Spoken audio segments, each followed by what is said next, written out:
Innal hamdalillah nahmaduhu wa nasta'inuhu wa nastaghfiruh wa na'udzu billahi min shururi anfusina wa min sayyiati a'malina may yahdihillahu fala mudhillalah wa may yudlil fala hadiyalah.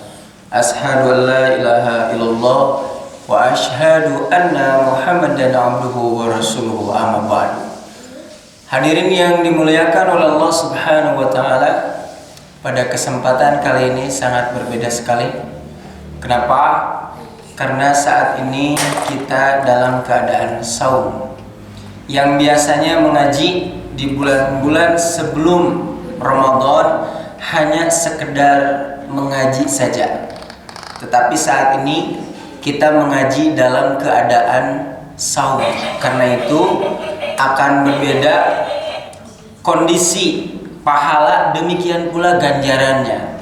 Bapak dan Ibu bersodakoh saat ini sedang saum, membaca Al-Quran dalam keadaan sedang saum, makanya pahalanya itu bisa doble ya.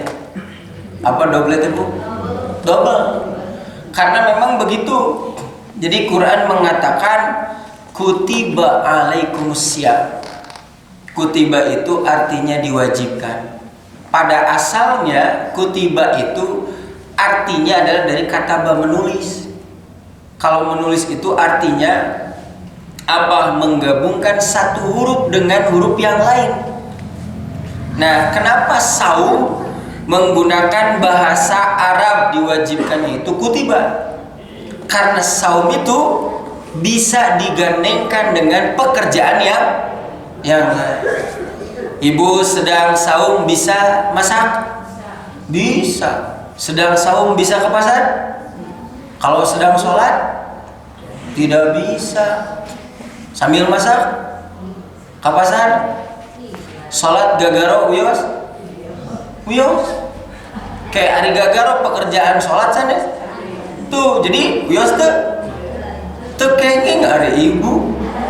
Namun atel tah gitu ya, kudu aya naon, kudu aya sebab. Ari kitu mah gagaro hungkul teu aya sebaban, itu tidak boleh.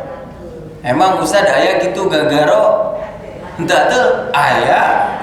So ibu ya ku bapak dipasihan sadinten teh 10 juta.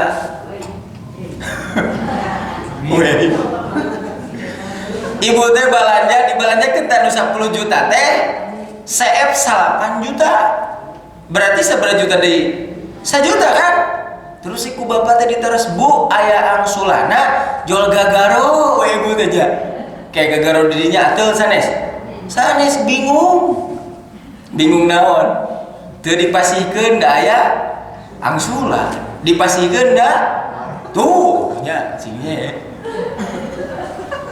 Jadi yang pokok ketika melaksanakan sholat itu yang mesti kita lakukan ya pekerjaan sholat sebagaimana rukun sholat. Di luar sholat tidak boleh kita laksanakan kecuali ada ya sebab tadi ya. Nah, hadirin yang dimuliakan oleh Allah Subhanahu wa taala, kondisi saat ini kita berbeda ya, mengajinya dalam keadaan saum. Karena itu siap untuk menjaga telinga, demikian pula mata. Yang terpenting adalah mata ya. Karena kalau mata tertutup, semuanya tertutup. Terus nggak wartos dah namanya. Sugan teh Ustad teh saktinya nu tadina aya jol ngaleungit. Si horeng ternyata matanya yang tertutup, bukan Ustadznya sakti. Baik hadirin yang dimuliakan oleh Allah Subhanahu wa taala, mari kita merenungkan ya apa saja yang ada di dalam Al-Qur'an, demikian pula Al-Hadis. Kalau saya tanya, apakah aturan Allah Subhanahu wa taala itu menyusahkan atau memudahkan? Betul Bu teteh? Yakin?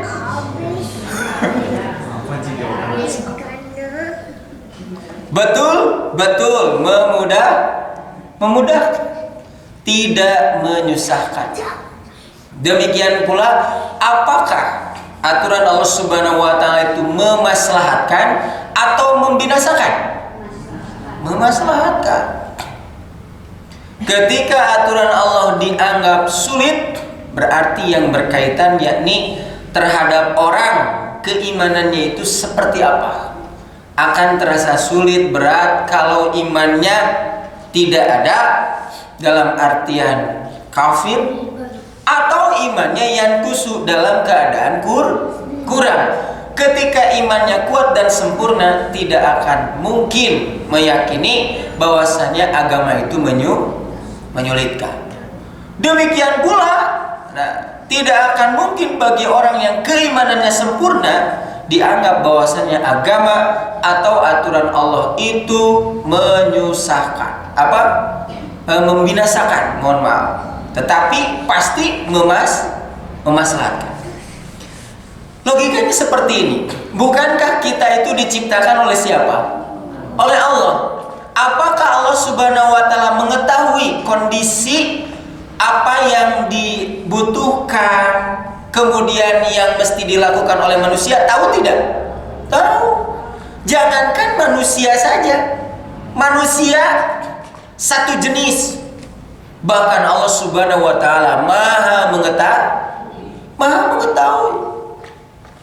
Ketika Allah Subhanahu wa Ta'ala menciptakan kita, otomatis Allah Subhanahu wa Ta'ala mengetahui kadar kemampuan kita.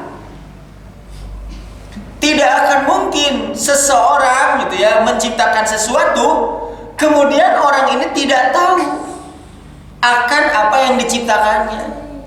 Ibu ngadamel naon bu, perkedel, naon wae perkedel teh, kentang terus. Nah, etanya bawa teh jeung bumbu-bumbuna. Ibu teh nyiptakeun naon? Nyiptakeun perkedel. Apakah ibu tahu apa saja yang ada di perkedel? Tuh, tahu. Termasuk Pak, ketika seseorang bisa menciptakan motor, apakah orang yang menciptakan motor tahu kondisi motor? Tahu. Dan tidak akan mungkin akan membuat aturan cara merusak motor. Kudu aya aturan merusak motor? Teu kudu. Da ngarusak mah teu kudu ngangge aturan. Makanya pasti motor teh sok aya tulisan aturan pakai, gitu kan? Apakah aturan pakai itu akan merusak motor? Tidak akan mungkin. Sangat bodoh sekali seseorang membuat motor tetapi membuat aturan untuk merusak. Tapi dibuat aturan itu supaya motor ini selamat, awet, gitu kan? Sama Allah pun seperti itu. Menciptakan kita, kemudian membuat aturan untuk apa? Memberikan kemaslahatan, demikian pula memberikan kemudahan. Adakah orang yang tidak bisa sholat? Ada? Tidak ada. Yang pokok tidak ada. Sholat yang Allah bebankan kepada manusia pasti bisa dilaksanakan? Bisa. Siapa yang tidak bisa mengangkat tangan? Allahu Akbar sah. Yang tidak? Yang sakit bu? Ada yang sakit asalnya naon? Sehat. Kayak sakitnya banyak dijelaskan. Nu pokok mah manusia bisa. Kenapa? Orang yang mengangkat 80 kilo saja bisa. Mainnya ngangkat kieu tiasa. Kemudian berdiri, ibu sholat 5 jam atau genep jam? Tuh 5 menitnya. Kayak ada 5 menit teh ngalaksanakeun sholat 5 menit teh ieu teh berdiri terus? Tidak, aya duduknya ya. Tuh. Tapi ada tidak orang yang berdiri lama bu? Setengah jam, 2 jam, 3 jam, ayah? Yang seperti ini saja mudah, apalagi apa yang dilakukan di dalam sholat. Gitu ya. Demikian pula saum. Apakah manusia bisa melaksanakan saum? Bisa. Karena memang Allah Subhanahu wa Ta'ala membebankan kepada manusia illa wus'aha, la yukallifullah. Allah tidak membebani satu jiwa illa wus'aha, kecuali sekemampuan. Demikian pula zakat. Semua orang bisa zakat? yang pokok bisa. Kalau tidak bisa zakat diberi tah gitu.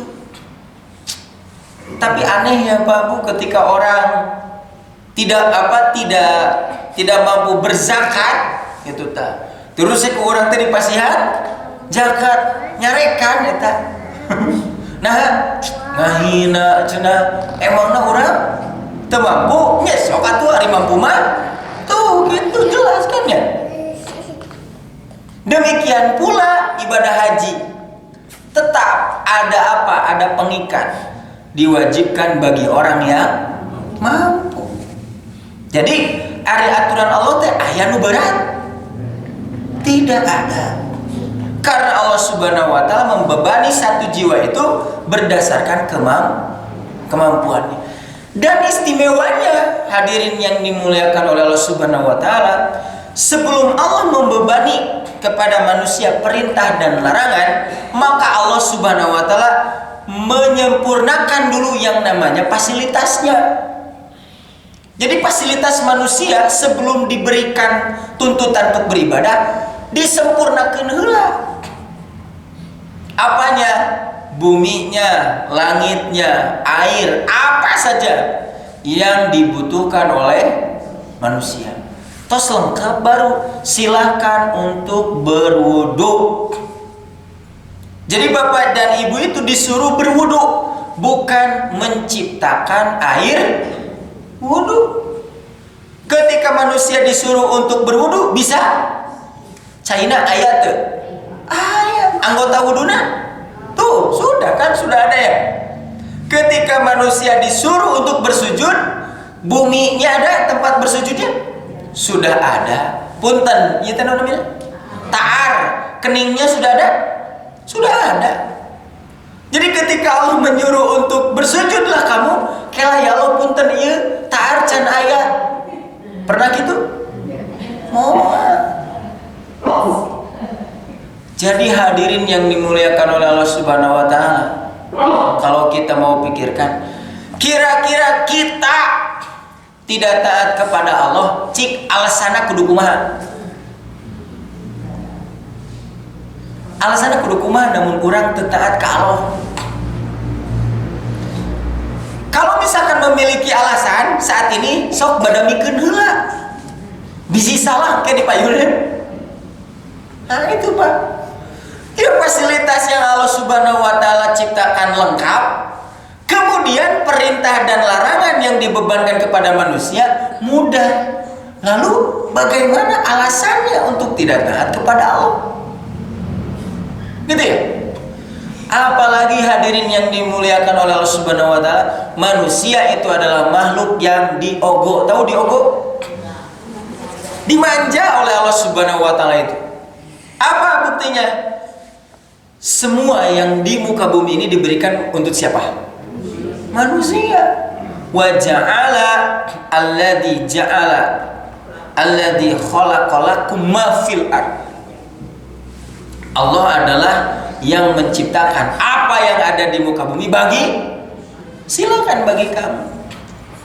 Bahkan kalau kita mau pikir-pikir, coba lihat makanan yang dimakan oleh singa, naon?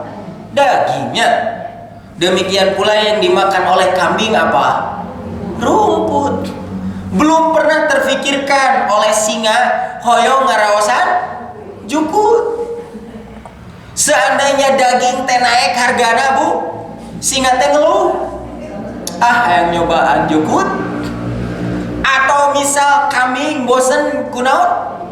Sabab asam urat jukut wae. Asam urat tehnya apa kerja oleh manusia ke domba mau aya asam urat. Asam urat yang nyobaan naon? Daging gitu. Apakah seperti itu? Tidak. Tapi coba yang dimakan oleh manusia. Sapiring aya naon unggul? Sangu, daging ayam aya? Dagingan aya nu siga jukut aya? Sambal jengkol betul? Tuh. Bahkan ibu zaman now, ibu tahu zaman now? Zaman sekarang mah aya nu ngaranna seblak, sagala di seblak. Bahkan ka tulang-tulang wae di seblak.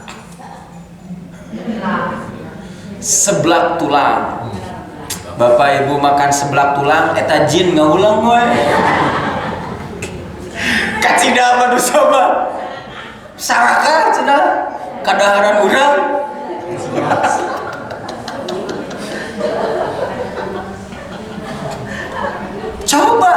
Coba kita pikirkan alasan yang mana yang akan kita sampaikan di hadapan Allah Subhanahu wa taala kalau kita tidak taat kepada Allah Subhanahu wa taala. Ustaz, bukankah ada orang yang tidak mampu sholat? Bahasanya tidak mampu, bukan tidak mau sholat. Karena kalau orang tidak mau sholat, berarti itu sudah tidak mau taat kepada Allah. Kalau orang tidak mau sholat, tidak usah diberi keringanan. Kamu tidak mau sholat, silakan sholat untuk duduk. Pan orang makmum sholat lagi. Ya. Tapi bagi orang yang tidak mampu sholat sambil berdiri, nah ini yang diberi tunggu. Iya Pak, yang ini yang disebut dengan aturan Allah Subhanahu wa taala itu sangat sempurna, yaitu merupakan sesuatu yang senantiasa ada jalan keluar. Jadi ketika Bapak dan Ibu tidak bisa sholat sambil berdiri, maka Allah tidak mengharuskan pokok nama Ibu jeung Bapak teh kudu harus berdiri sholatnya. Seperti itu kan? Tidak bisa berdiri, duduk. Tidak bisa duduk, berbaring. Tidak bisa berbaring, temukan disolatkeun heula Pak. Pakai isyarat. Tuh, pakai isyarat. Kalau sudah tidak bisa isyarat, nah baru ke sana. Saum Bapak Ibu. Ibu sahur nih saat ini ya. Sahur. Ternyata jam 12 Ibu teh teu kuat. Teu kuat naon? Teu kuat saum. Misal apakah Allah membebani Ibu kudu kuat? Gitu teh. Mau enggak? Silakan untuk berbuka. Istimewa. Tapi awas, ketika ada perintah Allah Subhanahu wa taala, jangan mentang-mentang diberi keringanan yang tadinya harus berdiri jadi duduk. Jangan dianggap mudah. Tasawur istilahnya, naon teh dianggap enteng. Da saur Allah oge tiasa calik abi mah calik tidak bisa. Mesti ada syarat. Kenapa Ibu itu sholatnya duduk kudu aya alasan? Aduh, Ustaz nyeri naon Bu? Nyeri tuur. Ibu calik Bu? Ya. Nah, kemudian Ibu tuh sholat di 4 rakaat.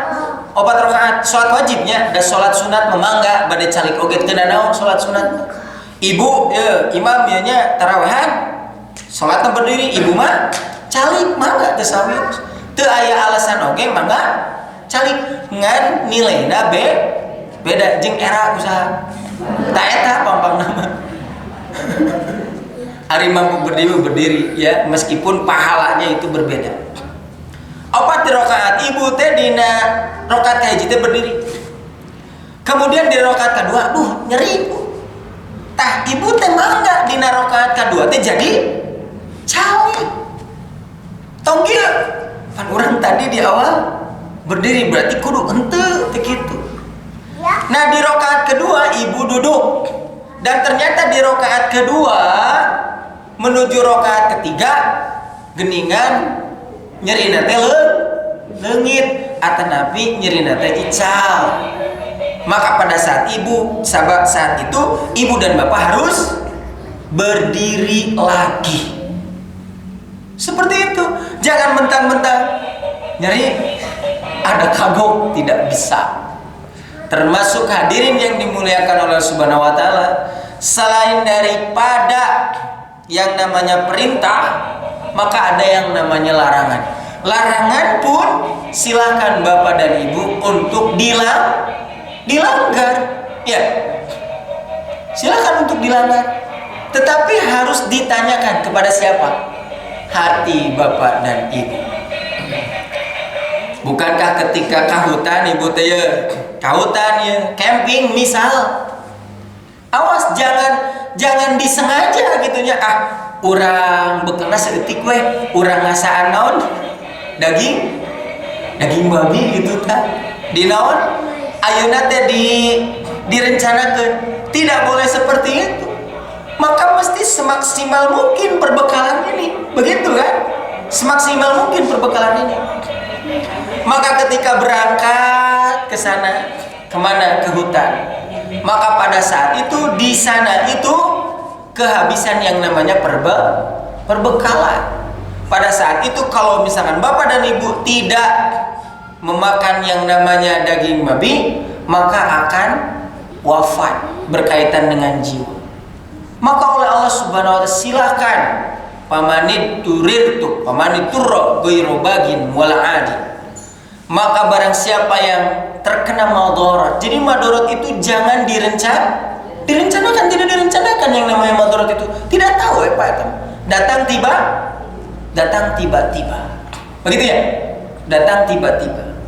Nah, pada saat itu silahkan untuk apa? Untuk memakan yang tadinya haram. Tetapi hadirin yang dimuliakan oleh Allah Subhanahu wa taala, meskipun pada saat itu dibolehkan, maka tidak boleh berlebihan.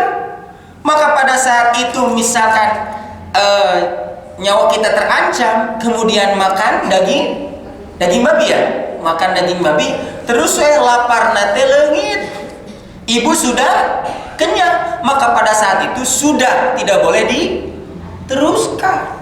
Jangan sampai ketika makan, alah geningan daging babi teh enak ya, urang bekal we ka bumi. Itu tidak boleh. Demikian pula setelah kenyang diteruskan makannya, itu juga tidak boleh.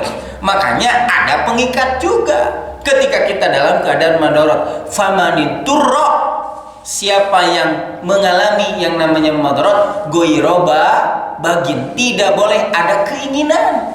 Jadi bapak dan ibu memakan daging babi pada saat itu tong aya karesep. Wala adin, demikian pula tidak boleh berlebihan. Kalau demikian fala isma alai, maka tidak ada dosa bagi kamu. Contoh yang lain yang mudah. Misal bapak ya ngeureun naon angkotnya, kan bapak teh suka ngaji, belajar ngaji, kan tidak boleh berdekatan dengan yang bukan muhrim ya, yang bukan muhrim. Bapak teh kamana? Bade angkat gitu pak. Aya angkot, bapak sareng ibu teu kedah milihan angkot. Tingali aya ibu-ibu cek bapak teh, wah jadi angkenon teh naik angkotna bisi paantel jeung nu sanes muhrim. Tidak seperti itu. Silakan masuk saja pak. Meskipun paantel gitu, pada deket-deket jeung saha? Jeung ibu-ibu nu sanes. Tapi catatan, jangan sampai ada kemauan. Pas calik we bapak teh caket anu gelis. Alhamdulillah. Nah itu tidak boleh seperti itu. Rizki mah moal kamana? Awas, tidak boleh pak. Tetap mesti apa? Dalam keadaan ghairu bagin, tidak ada kemauan. Demikian pula tidak boleh berlebihan.